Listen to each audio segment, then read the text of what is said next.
I have Jacob Way here for you today. Jacob's an awesome guy who started his business in January with no camera experience.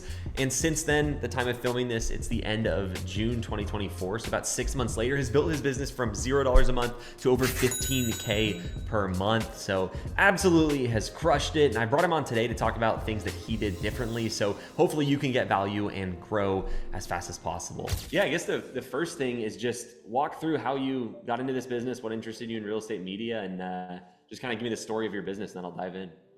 Yeah, so I guess I was working 50, 60 hours a week away from home. I've been doing it the last 5 years, and I was working at a power plant. So money was kind of unlimited out there, but it got to the point where they were making you request Saturdays off and stuff. I only got to see my girlfriend for Oh, 2 days of the week, and then my family was also in a whole other direction. So I was kind of just out there the last 5 years grinding.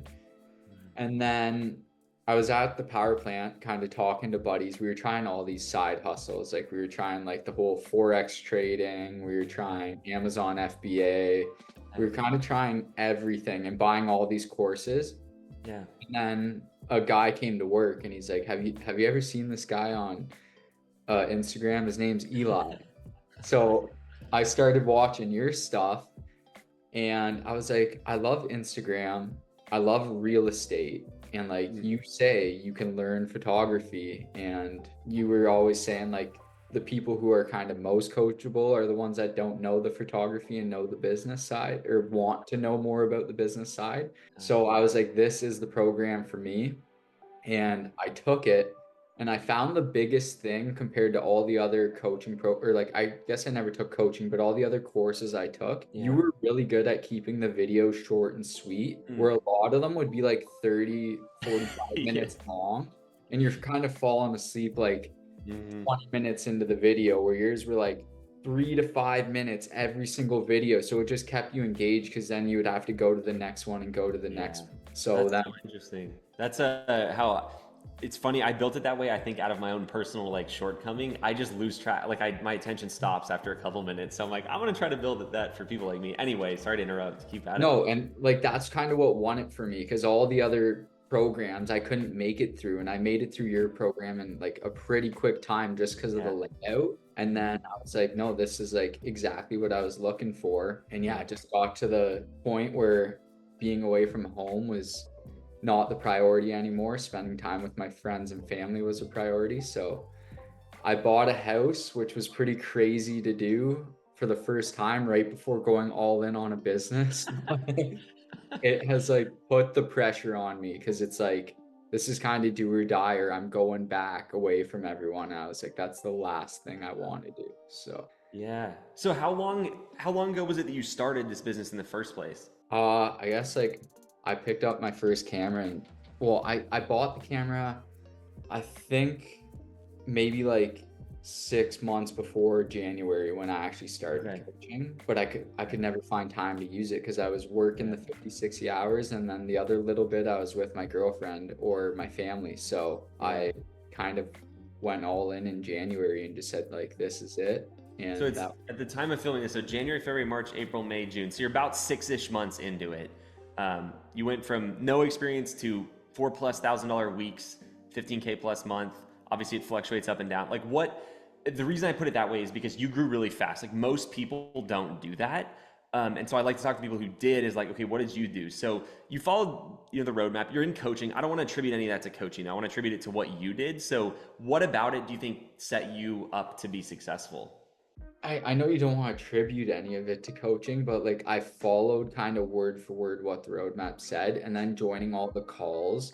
I Yeah. think Matt's call was a big one where he was like, it's all about how many people you're reaching out to, and like when I had slow weeks, I was like, this is kind of on me. I stopped doing the Instagram method last week, so then that week I would do like 20 a day, which was like a little too much to handle. But Yeah. when I was doing 20 a day, my next week would be packed. So then it kind of showed me like the Instagram method works, but it's completely on you. Mm, Like the weeks I didn't do any was because I was just so busy with shooting and like learning the business and like you would allot out a time slot to do the Instagram method, and then your Matterport would go wrong or something would go wrong. Yeah. You're like talking to editors and you're just like, oh man, there went my Instagram method time. But like Yeah. when I really started seeing that it's kind of just on you and the amount of people you're willing to outreach to. And I was always thinking I needed to cold call, I needed to get into Facebook, like I needed to do all these other things. And it's like I had everything right in front of me. I just needed to do more of it. And Yeah, that's one of my biggest like personal failings, I think, when I was first starting, and why we try to be so laser focused is like, I think it's a general thing in the business world. You just see all these things you could do and you're like, I need to do a little bit of that, a little bit of that, a little bit of that. And I know you know this, but for everybody listening, like I think one of the biggest mistakes that a lot of small business owners make at the start is they try to do too much of everything rather than like, hey, out of all these things I could do, what's the most effective, and then go all in on that. And I think, I mean, that what you said that stuck out to me from my perspective, having get to coach a lot of people and see people build their businesses, it's like you just actually did the work. So like that's the separating factor, is you stayed consistent. I'm sure there was weeks where you were slow and you didn't do much, but overall I think you just moved through stuff. And that's like the thing. It's not, I think a lot of times people overcomplicate how hard building a business is. Like it's not that hard. You just have to, it's not no work. But what a lot of people do wrong is they try to do too much stuff. Like I think doing less but one thing is kind of the secret. yeah, I agree. Because I'll never forget too. I used to come into like every call on Mondays being like, I have to get into content. That's the only way I'm going to build this business properly, because all the agents around me keep asking for headshots, lifestyle photos, and content. And eventually I just forgot about that stuff. And I'm like, I don't need any of that to build this business. Like you've said to me many times, it's my choice if I want to get into that one day, but you don't need it to build a successful real estate business. If you want to venture out that way, and like, I'm not even going to say add extra money, because like if you just put the focus into the real estate, you can get that extra money in what you're already doing. But I just remember always thinking I need to get into this like venture to succeed in this business. And it's like you just got to focus on the one thing that's kind of right in front of you and you'll get there. It's hard for a lot of people that are interested in business, especially, I think, because like the type of people that are want to do a lot. I mean, I want to do a lot, right? I see all this stuff, I'm like, ooh, that'd be a cool way to do it. That'd be a cool way. What do you think it was for you that made you just not? Like, I know we said it, and what made you listen, I guess? Well, so I started getting a lot of traction, first of all. And now once you started getting traction, you realize you didn't really have time to start learning something new. And like when you're already learning what you're doing, because again, I hadn't picked up a camera before January, so I was already learning so much. So that was one thing. And then I had talked to a couple of people who I knew I met through the Facebook group and whatnot. And they were the reason I kind of thought I had to do the content. And they're like, we've pretty much dropped the content. We don't have time for that right now. And I was just like, the people who made me think I needed it were no longer doing it because they didn't have time for it. And then I'm like, yeah, you really don't need to be doing all this other stuff. Like you can stick to one avenue and succeed as long as you just keep grinding, doing more outreach and whatnot. But you're just hungry for any money at first. That's the problem. When you're not, Yes, that's what it is. you're just Yeah. like, I see people offering me money to do this and that. So you like want to take it and try to do it, but then it's not going to be good because you really don't know what you're doing anyway. So it's going to be like a one-time payment, and they're Yeah. probably not going to come back to you. Yeah, because you're not going to be good because you just don't Yeah. have that. You're not like, that's not your thing. It's funny because like the advice that works in general in any business is always niche down, right? So, photographers, a lot of the ones that suffer that are photographers, they're not coming in for the business. They shoot weddings, portraits, events, like they do everything. And so it's like, okay, stage one of getting more successful is doing less, just real estate. And then like the second stage is staying focused with just the real estate and not doing all that you could in real estate even. So it's a lesson that's like so common in the business world that I struggled to take so much, which is it's always better to niche down more. Like there's never a time when it isn't. So even with your business, with Norman and Young, my business, we just do real estate media, the basic stuff. Yeah. We've tried the other stuff because we, make bad decisions too, right? Like we've tried branding that other stuff. It just doesn't ever add to the core focus and what we're really good at. It always comes at a cost. It's just such a hard lesson to learn. Like I mean, you did it. I didn't do it. Like I tried everything at the start. It's interesting. I guess pivoting a little bit, what do you see as the future for your business? Like, do you want to scale and hire a team? Like, what's the vision for the future for you? Yeah, so I want to kind of scale as quick as possible, but not being too quick, obviously. I joined this business to spend more time with my family and friends, and I feel like I've done the opposite of that in the last 6 months. And I don't know what I was thinking. I thought I was going to come into this and it was going to be easy. Like I more than understand why not everyone does this, and I've heard of people being afraid to hire photographers because they're going to take over their business or market. Like they don't want to do the invoicing, dealing with Yeah. clients. Like there's so much more than just shooting in a day. Yeah. And a lot of people out there just want to shoot from their 9 to 5 and Yeah. go home at the end of the day. So I definitely want to scale because I feel like for myself, I love the business aspect. I love running numbers. I love talking to people and fixing issues and kind of like managing a company and people. Like, so for me, that's definitely a goal, but I also know I don't want to do it too quickly. So Yeah. markets are up and down and slow season. Like I should almost try to just see what slow season's truly like. I know by next busy season, I could hopefully have one person with me, but Oh yeah. I got to see what's But you're going smart on. to take it slow. There's a quote that's like, more businesses die of indigestion than starvation. And so I think it's good to go slow. It's interesting too. Like one of the nice things about owning a business is that you do have options. What a lot of people do wrong though is they don't remember that. So like you got into the business, you said it perfectly. You wanted more time for stuff that wasn't work, and then you quickly build this business that makes great money, but then you're like, wait a second, like the reason I got into this business is not what I have. And so the nice part is, but you can fix that, you know what I mean? Like you can hire people to fix that, you can take less jobs. So it's like, it's nice because it gives you a little bit more control, which is what I like about having a business. So there was times at Norman and Young where my goal was just to make as much money as possible. So I worked a lot, right? And now, I mean, I want to spend time in this other business, and I don't work at all in Norman and Young, and I make less money from it, but I still make money. Yeah. And I don't know, it's just cool to have that. I think that's like the biggest thing for me about owning a business is you get to decide, because your goals change too. Like sometimes in the short term, hey, I want to make more money now. Sometimes in the long term, you're like, 6 months later, that's not the focus anymore, and you can kind of pivot it. So that's pretty cool. People just getting into this business, any recommendations for them on how to make the most of it? How could like someone grow quickly? Like if you had a friend that was getting into this, what advice would you give them if they're first starting like you were? Well, I guess first off, you got to put in the work. Don't jump to too many methods. Like just do the Instagram method and stick to real estate photography until your Instagram method's dried out. I would say like I think I followed maybe 1,000 people. I'm gonna say my Instagram's not dried out until I've followed like 3 to 5,000 people. So like I got so much more to go before I even need to look at different avenues. And I guess another big one, which I'm still working on every day, is don't worry and don't critique your product so much. Kind of let the agents think for you rather than you thinking for them, because every agent's different as well. So that means you're different than every agent. So something you might not like, they might really like. Because I'll have a video that I think is amazing and the agent will hate it. And then I'll have a video I think is absolutely terrible and the agent will love it. So it's kind of like everybody's just so different. And yeah, kind of stick to one thing and Yeah. don't It's think. funny because on the product critique thing, so like everybody in this business initially struggles with that because you want to deliver a product that's going to make your clients happy. So like you overcheck your photos, you overcheck your video. The funny thing is with what you said, it doesn't matter how much time you spend doing that. It doesn't actually change the amount of people that like it or dislike it.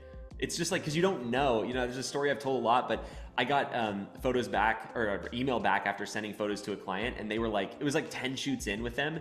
And they said, there was a bunch of problems with the photos. They were very unhappy. And so you get that sometimes. So before I called them though, I looked at the photos and I went through all of them and I made a list of all the things that I thought were wrong with the photos. And then I called them back and I was like, I see what you're saying, but tell me and the list that she had and the list that I had zero overlap.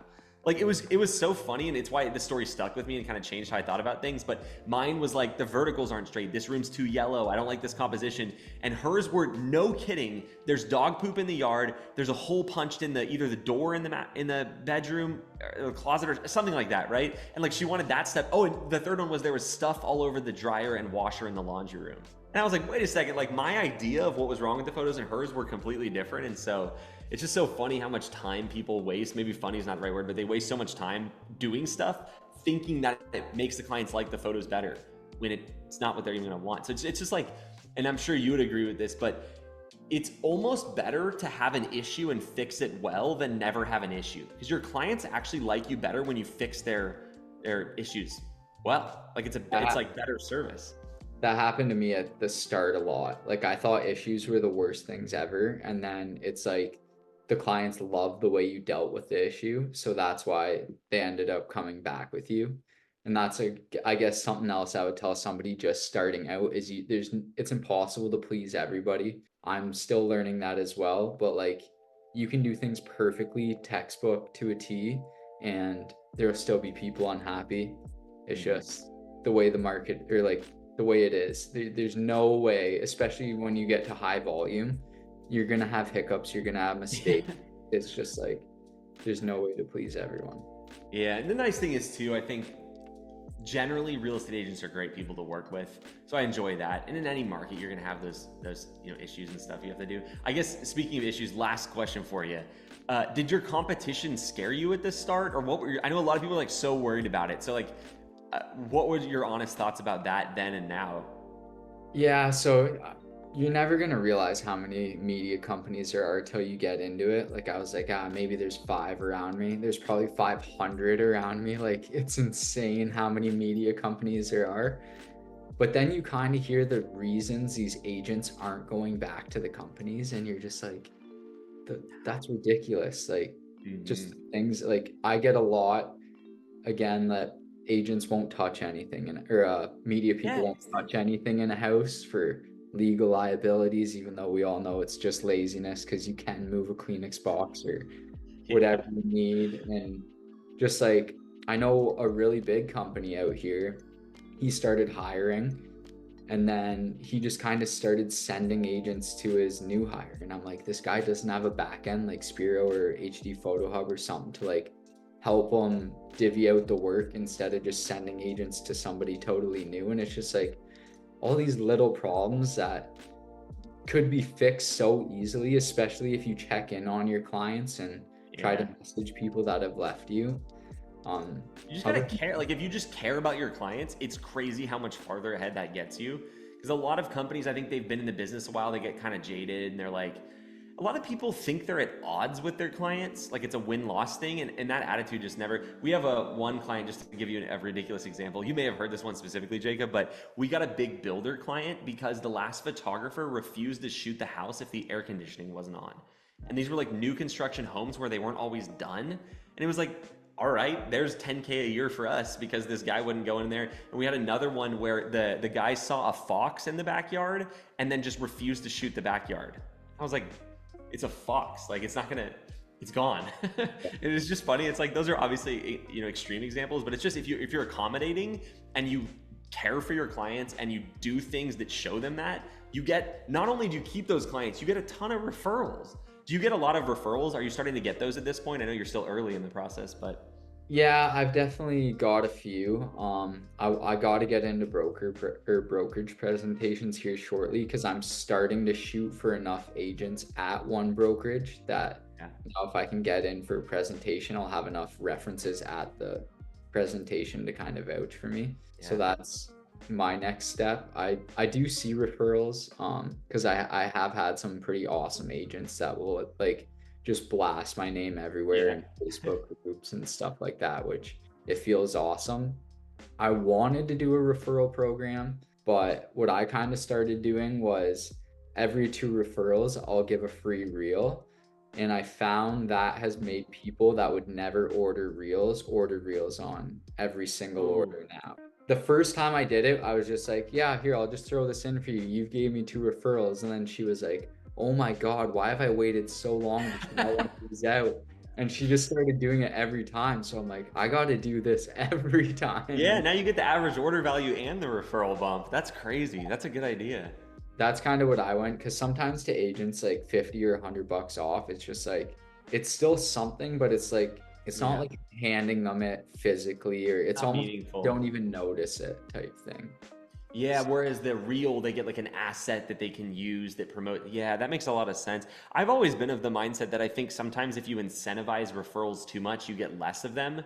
And I think it's more just about incentivizing correctly. So I could see that the reels would make me a lot more likely to refer someone because it's like more product that I'm gonna have to that I get a chance to use to promote me. So that's And super like, cool. I haven't really marketed it. If someone gives me 2 referrals, I just tell them, hey, I really appreciate that. I'm going to throw in a reel for you on in order that you choose. So then not only like if they get a kind of like property they don't love as much, and it keeps them coming back because they know they have a free reel with you eventually when they want to use it. So it kind of keeps them coming back, and it keeps them Yeah. referring people to you as well. So Did you I've think you'd grow as fast as you did? Just I curious, guess because like you have like the core like stuff that tells me someone's gonna grow fast, but yeah, what are your thoughts on that? I kind of seen other people in the program doing it, and I've reached out to a lot of other very successful people in the program who I talk to Yeah. monthly, and it's much appreciated. And just seeing them do it, I've always been the type of person, if someone else can do something, I can do it. Yeah. So I don't want to say I saw myself like, I pretty well was hoping that I was going to be at the place where the people I was talking to were at by the end of Yeah. 6 months, and they were all at this mark. So it's like, maybe at the first few months I was like, holy, is this really going to work? But going into this, I was kind of like, I can That's do awesome. this, like, as That's long such as a good strategy, though. It's so hard to like. When I look back to when I first started, I thought $4,000 a month was so much money, and so I think I acted as if it was. So it took me longer. Not in any like woo woo way. It's just like if you know something's possible, your brain's gonna give you like it starts figuring out how to solve that instead of going like, is this and second guessing. So that makes a lot of sense. I think a lot of my growth in my businesses has been when I knew somebody who was like kind of reset what I thought was possible. So yeah, thanks for your time, Jacob. Really appreciate it. anytime. Thank you for everything. It's been good.